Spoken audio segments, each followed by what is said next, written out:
Hey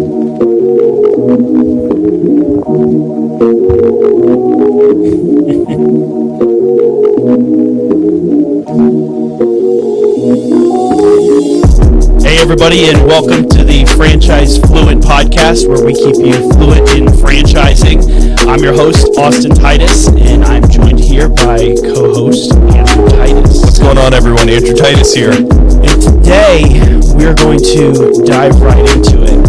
We have a couple different segments that we do in this podcast. As I mentioned, we're going to be doing a bunch of different types of interviews, franchisee interviews, franchisor interviews, and we're going to be doing another segment of what's going on in franchising today, where we take a few different headlines in franchising, small business, entrepreneurship, in general, those types of topics, and we read the headlines, a little bit about the article, and give our 2 cents.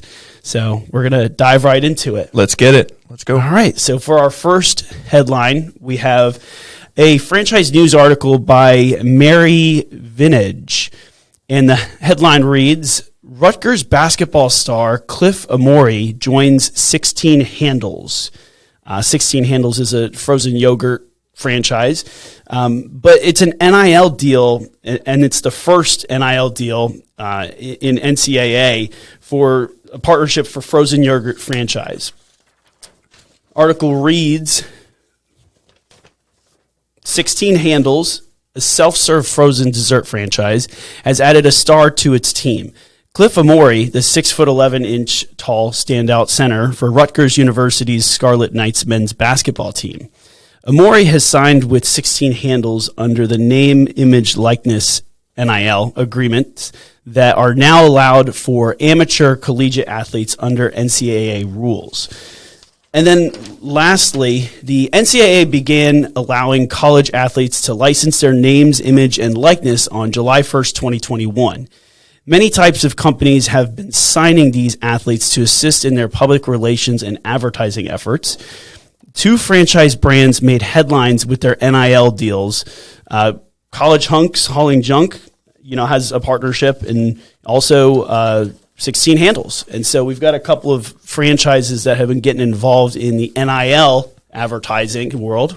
What's your 2 cents on that? Man, Austin, that just gets me so frustrated that 10 years ago when we were practicing, we didn't have something like that, man. I mean, neither of us were good enough. I don't want to speak for you, but I wasn't good enough. But, man, if there was something like that back in the day, maybe we would have practiced more to get better, to get an NIL deal. But no, I love franchises getting involved in this sort of thing where it's like we talked about beforehand, like a low barrier of entry of getting someone who has an influence, who maybe has that exposure to a certain market segment via Instagram or TikTok or Twitter or Facebook that they can then influence for that franchise company that may not have $1 million to get LeBron James ultimately, right? Yeah, exactly. It's a great point. I think if they're doing NIL deals for high school, I think we both probably could have gotten a deal for Chipotle. Yeah. Oh, my gosh. I'm going to get that gold card. Kept that place in business in high school. But, it might, I love the NIL, deals that they've started. Personally, I think it's a cool opportunity for these, kids to really take advantage of their talents, their name, image, and likeness, as it states.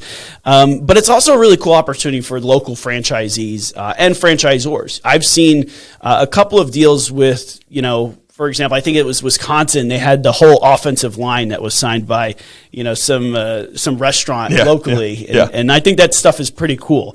And it makes sense. And so I think it could open up a lot of doors for franchisees and franchisors to do some, strategic marketing, obviously depending on their brand and depending on what their target market is. Yeah, and I'll throw another thing at you. It's going to be interesting if this becomes popular with franchisees, what is going to be controversial for them to take on, what people that maybe the franchisor says, I don't want you to partner with that person, or maybe they push a certain criteria for people to only do NIL deals. I don't know what the kind of regulatory factors will be from a franchisor. But it's going to be very interesting to see what happens. Yeah, agreed. Lots of different opportunities there. Maybe we should consider doing some NIL. advertising. We can talk to some people. All right. Next article is by John Viola. And headline reads, "Employers, get ready for new California HR laws in 2023 and beyond. 10 things to look out for." And I'm not going to read all 10. I'm actually just going to read one. We're going to focus on the AB 257. And so that's about fast foods. So headline or article reads, AB 257 creates new obligations for the fast food industry and creates a fast food council with the California Department of Industrial Relations. The council will have responsibility for setting industry-wide wage standards, working hours, and other working conditions for employees working for a fast food restaurant that is part of a fast food chain of 100 or more nationwide establishments. So a lot of people have been talking about the AB 257 in regards to franchising in California that they've created because it really affects large food franchises. Yeah.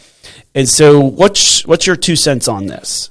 I think, Austin, the intentions are right. I think they're trying to support kind of the lower level minimum wage employees. But at the same time, I think it's a slippery slope, being able to mandate certain things for these restaurants when it's really going to depend on what each of these businesses, how they're running their business ultimately, and their profit margins, their gross profit, what their operating costs are. And so there needs to be, I get that we're trying to take care of people, and that makes a lot of sense, but there needs to be some flexibility depending on the situation and the actual business sense. And, my one thing that I would say is, what do the franchisees think of this? What do those franchisees of those fast food chains think of this? And I don't know, frankly, but I think it's a slippery slope, to be honest with you. Yeah, I mean, I 100% agree with everything that you said. It's definitely, most of these laws are made with great intentions, but there is definitely a slippery slope there because, franchisees are going to have to make adjustments because when you take into account, obviously with inflation going on right now, of course, that itself is going to increase the wages. Sure. And so in the end, it's almost like this doesn't matter because the inflation kind of goes with that. And so with inflation and with this, they're going to always have to continue to raise that, minimum wage for locations that are over or franchises that are over 100 locations. But it's something that it's interesting. So I think they have the intention of really cracking down on larger companies that might be taking advantage of people. Sure. And obviously that's a good thing. That shouldn't happen. People shouldn't be taken advantage of. But what it tends to do, it tends to lead larger companies into pulling back and hiring. Yeah, and I think we deal with this sometimes where it's that kind of that threshold. I think what they should target maybe is more the multi-unit kind of people that have 100 locations themselves ultimately, maybe some of that, or even the companies that have 1,000 locations. But when you get to 100 locations, that's really not a lot for California, in terms of locations. It's a good bit, but it's not a lot. And so I would be very interested to see how that affects everyone's P&Ls and ultimately those franchisees, how they look at scaling the business. Are they going to say, okay, now I want to hire less people? If you're requiring me to have certain hours or certain standard requirements, are they going to hire less people now to offset those costs? Yeah. So are we doing more harm than good, ultimately? Well, here's the problem with it.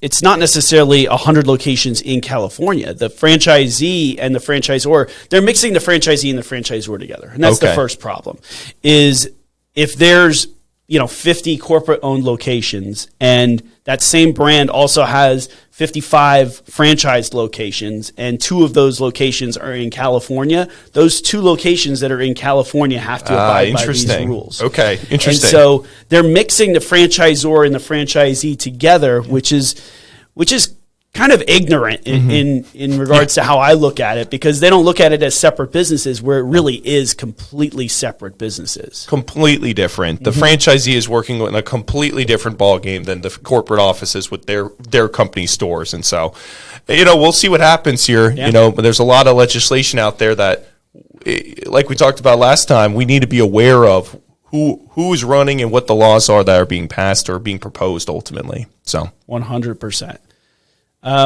Last article. This is some great content for you guys here. This one is by Dave Quinn of People magazine. The headline reads, McDonald's brings the McRib back for what they are calling yet another farewell tour. The McRib sandwich is returning to McDonald's for what the restaurant chain teases might be the last time. According to a description on the fast food giant's website, the legendary sandwich, filled with boneless pork coated in barbecue sauce and topped with silvered onions and tart dill pickles on a hoagie-style bun, is going on a McRib farewell tour. This year, remaining at participating locations through November 20th. Lastly, wanted to give you guys a little bit of history on the McRib. And this article reads, since its debut in 1981 at a McDonald's location in Kansas City, Kansas, the McRib earned a cult following thanks to its limited edition runs. This was despite being an initial flop, with the sandwich being overshadowed and oversold by the company's Chicken McNuggets, which came out just 3 years earlier. So, what's your 2 cents on this? Well, Austin, I know you've always been a big McRib guy. You know, I remember that. But no, I think it's a great marketing play. I mean, I love the limited time specials with the McRib. I think it's perfect that they haven't put it on as a full-time menu. It's kind of like when you can't have it, you want it. Ultimately, kind of thing. We all want what we ain't got. Exactly. So I love the idea from McDonald's. Now, will it actually be their farewell tour for the McRib? I highly doubt that. I think they've had like 10 farewell tours. Yeah, they definitely have, and I don't know if people are going to start buying the sandwiches and keeping them as souvenirs, kind of saying I got the last round of McRibs, or it's pretty disgusting. Honestly. I could buy one and then dry seal it, and keep it in the freezer forever, and then probably sell it on eBay for $1 million, right? Listen, it's not that good as it is. Even I mean, it's very overrated, but it's one of those things that when it comes out again, I always get one. We're gonna later down the road. We're gonna do a McRib taste test here on the podcast in a couple weeks. Yeah. So my 2 cents on this is, I know you say that I like the McRib, but I don't really like the McRib. Yeah. I just feel like I have to get it every time exactly. it's back. Yeah. In reality, it just kind of tastes like barbecue sauce on a bun. It's an interesting sandwich, but in general, McDonald's takes a lot of heat. People talk about how it's, garbage, but, McDonald's paved the way for franchising, really. Absolutely. When we're talking about franchising, and to be real, there's really two kinds of people in this world. There's people that secretly love McDonald's, and there's liars.